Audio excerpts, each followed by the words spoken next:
After my Gen 2 M12 impact conversion, I had a viewer ask me this question. Well, ask and you shall receive. I saw an early Black Friday deal pop up on the M12 Gen 3 Hex Impact Kit, so I went ahead and bought one from Home Depot for $99 with a battery and charger included. Nothing says poor financial decision like spending $100 on a tool that I don't need with the sole purpose of making a video that will net me maybe 10% of my initial investment. The Gen 3 is pretty similar to the Gen 2, but the Gen 3 has 200 more inch-pounds of torque, 300 more RPM at top speed, and it has their new tri-LED lights on the front of the tool. This one comes apart a little different than the Gen 2 Impact, with 5 T10 torque screws holding the two halves of the clamshell together. It's built more like the M18 Hex Impact, where the motor itself is rear mounted with 4 additional T10 screws. And then just like the Gen 2, you have a little clip in the battery slot that you need to pry back the tang and slide the clip free. When I opened it up, I pretty quickly realized that the wires for the tri-LED lighting are actually attached to the gear case with no way to remove them.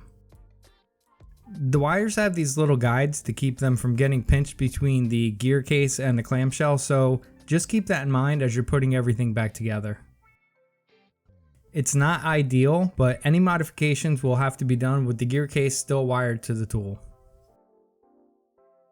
For some reason, I don't know if it was in my head or not, it made it harder to get the first retaining ring off than it was to get it off on the Gen 2 tool.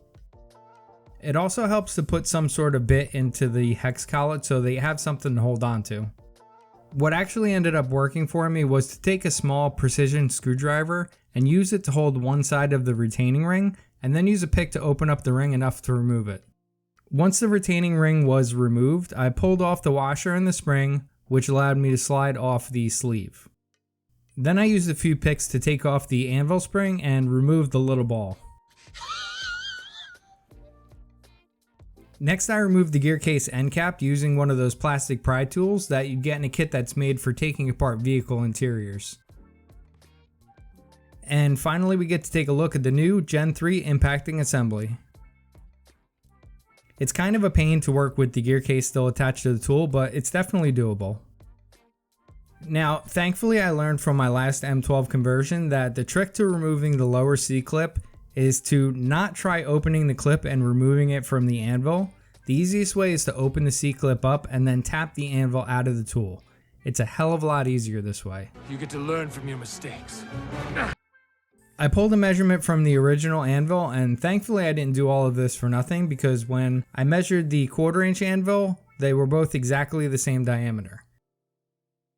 The anvil that I used is the same one that I used in the Gen 2 M12 Impact, which is the 42-06-2552.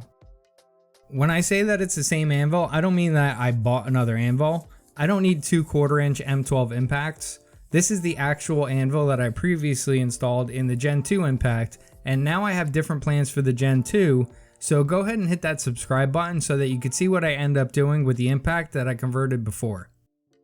I added a bit of super lube to the anvil, and as I mentioned in the M18 video, Milwaukee uses a proprietary grease which is only sold by the can, but I did read while editing this part that Milwaukee's grease actually shouldn't be mixed with any other greases, so I might actually go back in, clean it out, and replace it with just one type of grease. When reassembling the gear case, you need to make sure that the wire channel in the end cap is aligned with the ones on the side of the gear case. The impacting assembly came out with the end cap still attached, but I was having some trouble with reassembly, so removing the end cap made this go a lot easier. The ring gear in the Gen 3 can only fit into the gear case in one particular way due to the absence of a single tab on the ring gear and the notches cut into the inside of the gear case. I used a pick to help set things into place. Align the end cap as mentioned before and tap it into place with the soft faced hammer until it's fully seated. The wires leading to the gear case need to sit inside specific notches in the clamshell. So again, I used a pick to put the wires where they need to be and also to push them down into place.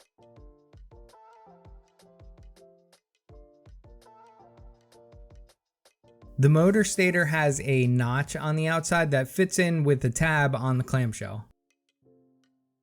I installed the forward and reverse selector that had fallen out at some point, and then the other half of the clamshell could be reinstalled and screwed back together, along with reinstalling the tab in the battery slot.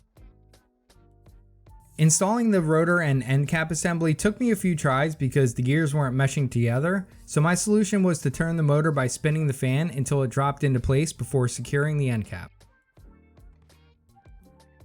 The only thing left to it is to do it.